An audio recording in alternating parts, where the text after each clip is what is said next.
back, ladies and gentlemen. We're back here with Daniel Greene, reality TV show star, and we're here just to talk about what he's been doing and stuff like that. So Daniel, explain some of these pictures here. Well, Clay, what I have here is a picture of Dean Cain. He was the host, as you know, the host with the most.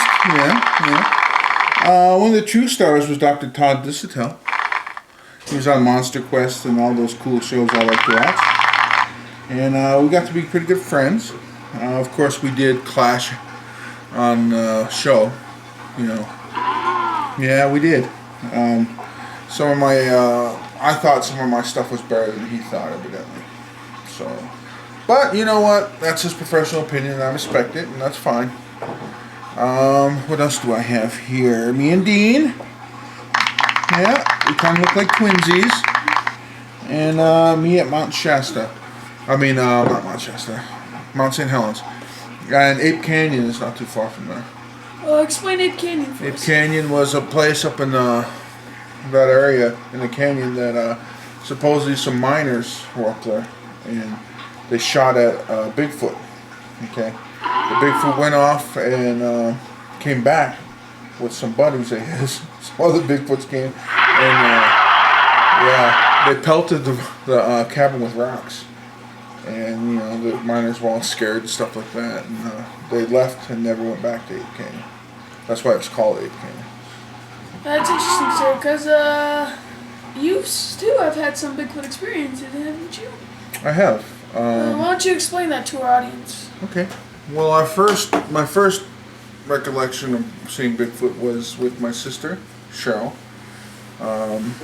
We were sledding in Sault Ste. Marie, Michigan, and we were up on a hill with our back to some woods, and we were sledding, and we happened to look back at the tree line, and we saw something sitting there, something brown, dark brown and furry, kind of black. And it stood up, and it walked. And it walked with 2 legs, and it moved its arms while it walked. And it walked kind of slowly, but in front of the tree line, but just inside of it. And it looked back at us, and it continued to walk, and it walked really slow, and it went kind of diagonally into the rest of the trees where we couldn't see it anymore. And me and Cheryl were both really scared, and it was kind of like really eerie, creepy feeling. And then we went home, and that was the first one I saw, and it was pretty spooky. How old were you at this time? It's probably in 3rd grade, around there. 3rd grade. Maybe more, 3rd or 4th. Is there any others you might want to share with us that might help with your investigation? Well, the best one I had was also in Sault Ste. Marie, Michigan. We lived on Sioux Tribe of Chippewa Indians land there. And we were back in the woods. We had built a wigwam, which is a big, kind of like you could call it a fort, made out of pine trees and pine boughs and stuff like that. And we were going to spend the night by a big pond. And the ponds are as big as lakes around here. And it was a pretty big moonlit night. And the moon was reflecting off the pond. And across the pond I could see something standing there. Well, it started off with this. We could hear chopping, kind of like somebody chopping wood, and we were scared.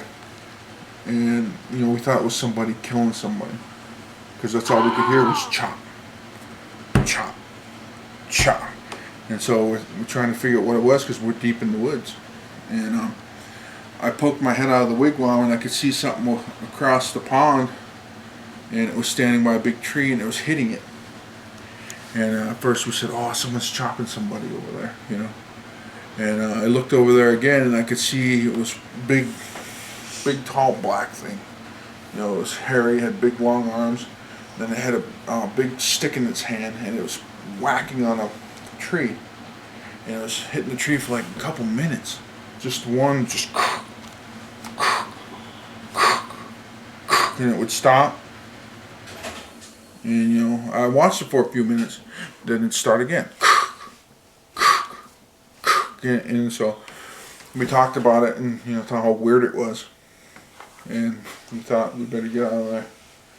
And so me and the other guys, we all kind of snuck out, and we went back through the woods in the middle of the dark. You know, it was really dark in the woods, and we went home. So that's like one of the. They say, you know, some people have told me that I'm the only person to have ever witnessed actual tree knocking by a Bigfoot.